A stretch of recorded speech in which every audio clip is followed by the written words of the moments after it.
Welcome to Level Up in Rome. I'm going to show you how an overprepared traveler survives coach class. They say if you fail to plan, you're planning to fail. And on Amtrak, planning to fail means blowing through all of your vacation money before the vacation even starts. I'm going to share some budget-friendly tips and tricks for surviving coach class. Let's go before they leave us behind. I'm Misty. And I'm Emilio. We're heading to New Orleans for Mardi Gras. On the way there, we're going to show you what it's like to ride Amtrak in 2026. Though we've been multiple times, it's our son's first time in New Orleans. If you're not traveling with family like I am, a pro tip is to make sure you bring your power bank. You don't want that awkward reach over with someone you don't know.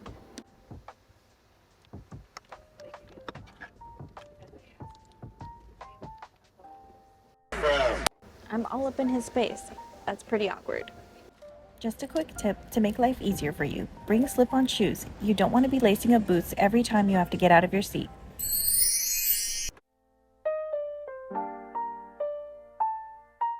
Just when you think Starlink has us covered, apparently that doesn't apply to trains. On Amtrak, there's no working Wi-Fi.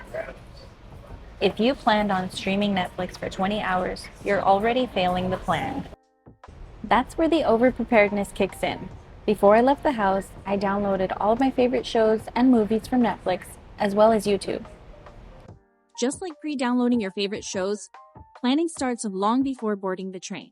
On the way there, I'm not spending any money in the cafe car. I'm buying Premade Sandwiches from my grocery store deli.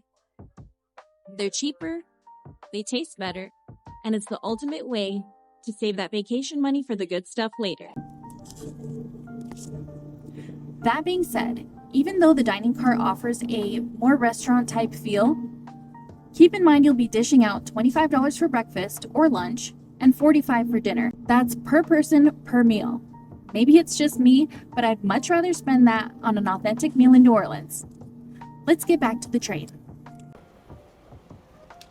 And for dinner, I got you covered.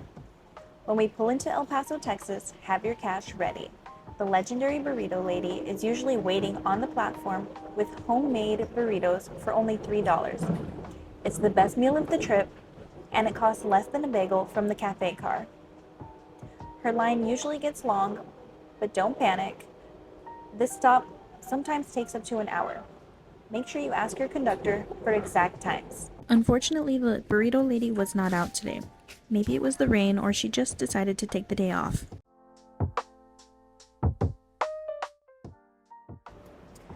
If you're in coach, you don't have to spend the entire time in your assigned seat.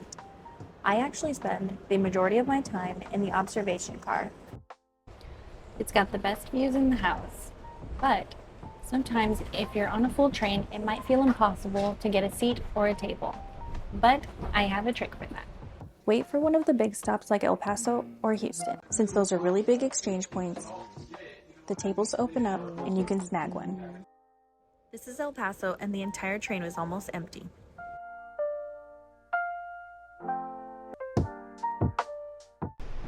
We're in Houston, and it feels like we have the whole train to ourselves.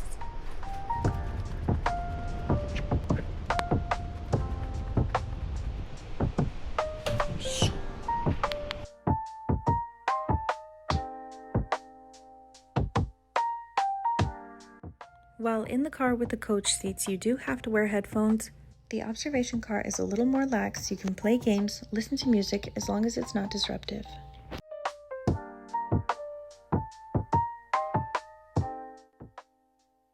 I always pack my hygiene items in a Ziploc bag. Let's see what we have. I have my toothbrush and toothpaste in its own separate Ziploc, deodorant, booty wipes to stay fresh between bathroom use. And now, since coach class doesn't have a shower, we have to get creative. I got these wipes at the Dollar Tree for $1.25. They're ridiculously huge, so they definitely do the job. There's nothing like sitting in the same seat for 10 hours in the direct sunlight. These definitely help. You could be sharing this train with up to 74 people. Don't forget to bring your sanitizing wipes for surfaces like the toilet, the faucet handles, the coat hook, and the doorknobs. I also use it on our tray table at our seat. In 2026, we're definitely about that budget pro life. We're not about that sharing germs life. Pro tip, make sure you bring your own water bottle. You can refill your water bottle in the middle of the observation car. The little door does say do not enter, but this is the only place to refill.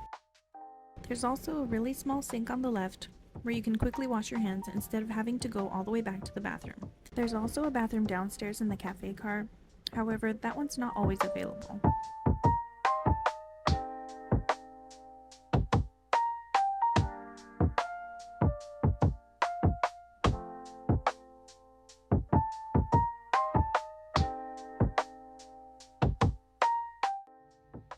Coach class doesn't give you earplugs or an eye mask.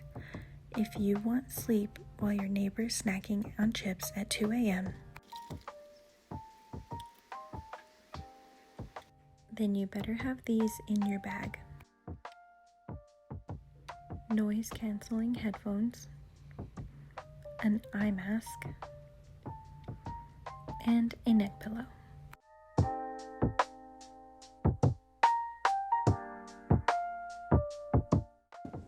Welcome to San Antonio, Texas. It's about 5:30 in the morning. We're looking rough and feeling rough. You definitely have to weigh the pros and cons between saving money on a flight and losing a little bit of sleep. I have to be completely honest, I was tossing and turning all night. Although I did sleep probably about 7 hours, but it was constantly interrupted and the seat was pretty uncomfortable, so I was constantly moving.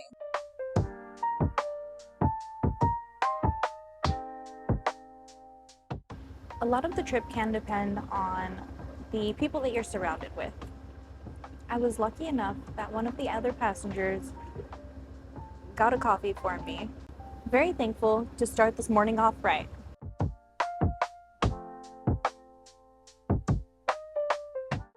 The cafe car I keep mentioning is separate from the dining cart.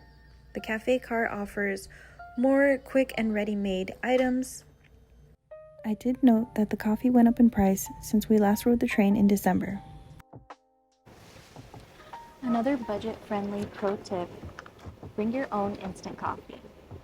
While $2.75 isn't a deal breaker, when you drink as much as I do, it can sure add up. So I get free hot water from the cafe downstairs, and I use their creamer and sugar. And voila, my caffeine habit is funded by my prep and not my travel budget. Now, if you're traveling with a teenager like I am, you know the hunger is constant. If I left it up to the cafe cart to satiate his hunger, we would be out $100 before we even crossed the state line. By bringing our own peanut butter and jelly along with our other snacks, we're saving a lot of money. Whether it's now or midnight, I got him covered. Now that the trip is wrapping up, the general consensus for riding the Amtrak just a week before Mardi Gras is good. The train was completely dead. And we didn't have to fight over tables, the bathrooms worked this time, but also take in consideration that it is Super Bowl weekend and Super Bowl Sunday today. So people probably didn't want to travel on Super Bowl Sunday. I think together we can both say that it was still worth saving money instead of buying a flight.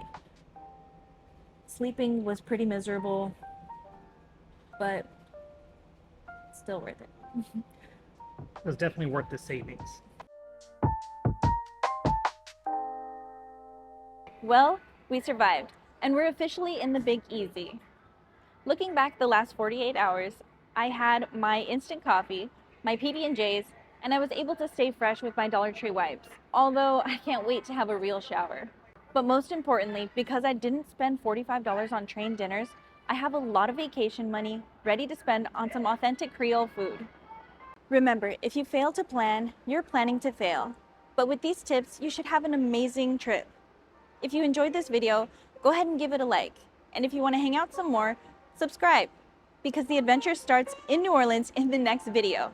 I'll see you in the French Quarter. Stay safe, and we'll see you in the next one.